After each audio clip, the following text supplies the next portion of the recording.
Hey there, I'm Mark Scott, and I'm here to answer your questions about the business of voiceover. Today, we're talking leads.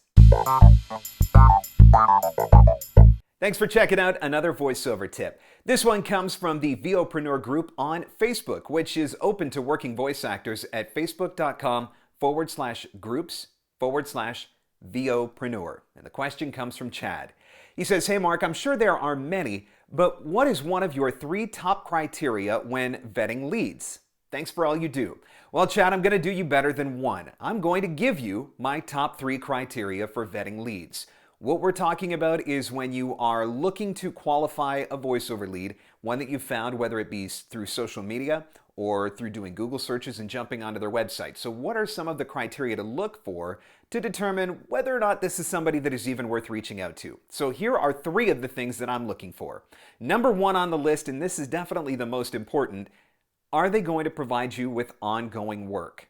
So one of the things that I find with casting sites is that a lot of the opportunities that get posted on casting sites are for one-off jobs. Those one-off jobs are great. They pay the same as all the others, but they're one-off jobs, which means that you need a whole lot of one-off clients if you're going to build a sustainable business, as opposed to somebody who could hire you multiple times and you're not going to have to do as much work to find them. So, I hook up with a production company that's going to send me 3 or 4 scripts a month. That is a lot easier than trying to go and find 3 or 4 of those one-off voiceover jobs. So that is number 1 for vetting the leads. Trying to determine, is this somebody that is going to hire me more than once? Is this somebody that is going to hire me for ongoing work? The second tip, what kind of rates do they offer?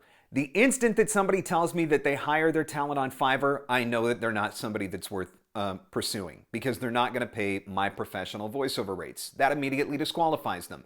The other thing is many production companies will post a rates page on their website.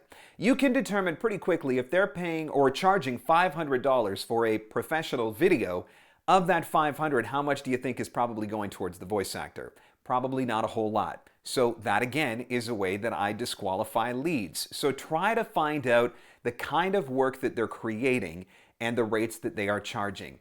Listen to some of the videos that are in their portfolio. Does it sound like a professional voice actor, or does it sound like somebody that was hired off of Fiverr? Usually, it's pretty easy to tell. So that is the other thing that I'm looking for. I don't want to dedicate a whole lot of time to researching and contacting leads that aren't going to pay me my professional rates. And the third thing I look out for, when's the last time that they updated their social media or their portfolio on their website? Sometimes it's really hard to tell whether any of these companies are still in business. A few years ago, when explainer videos first started to become a really hot trend, there were 1,000 explainer video startups. And the vast majority of those still have websites, but they're not active. They've long since gone out of business because they realized that, hey, it's just like voiceover. Everybody thinks they can be a voice actor until they realize that it's a little bit harder than they thought. Well, one of the things that I'm looking for is whether or not they are current and active on social media and through their portfolio. If they haven't posted a new video in 3 years, that says something. That says that they're probably not doing a lot of work, or maybe not even in business.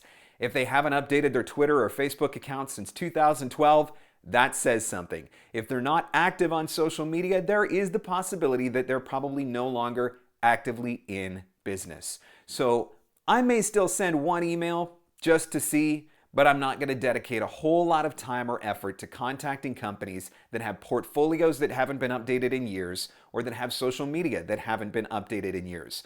A production company that is consistently working is a production company that's probably going to put out a new reel every single year. Just like voice actors are constantly updating our demos, production companies are constantly updating the reels. So if it's been a few years since they created a new reel, that might be somebody that isn't worth reaching out to.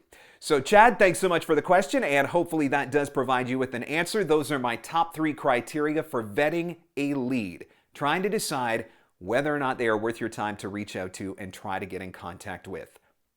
Number 1, are they going to provide you with ongoing work? Number 2, are they going to pay you professional rates? And number 3, when is the last time they updated their social media or their portfolio? Thanks so much for the question. Guys, you're always welcome to send them to me at mark@markscottvoiceover.com, or you can leave your questions in the comments.